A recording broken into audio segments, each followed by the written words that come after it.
Napoleon చక్రవర్తి Bible బాగా చదివేవాడట.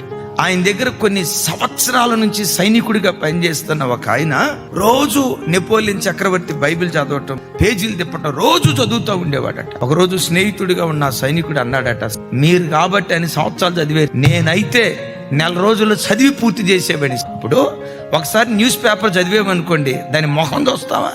Weekly magazine ఉంటుంది, weekly magazine ఒకసారి చూసామనుకోండి, సచ్చినా దాని మొహం చూడడం. ఇంకా మరి 30 సార్లు చదివాను అంటున్నారు, చదివిందే ఏం చదువుతారు సార్, మీకేం బోర్ అనిపించట్లేదా అంటే, నెపోలియన్ చక్రవర్తి అన్నాడట, ఇది జీవజలపు ఓట, ఇది ఎప్పటికీ బోర్ అనిపించదు. చదివే కొద్దీ కొత్త కొత్త మర్మాలను దేవుడు బయలుపరుస్తాడు.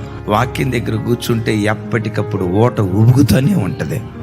కూర్చోవాలే కానీ నేనంట, ఏమండి, జుంటు తేనె ధారల కంటే మధురమైనది దేవుని యొక్క వాక్యం.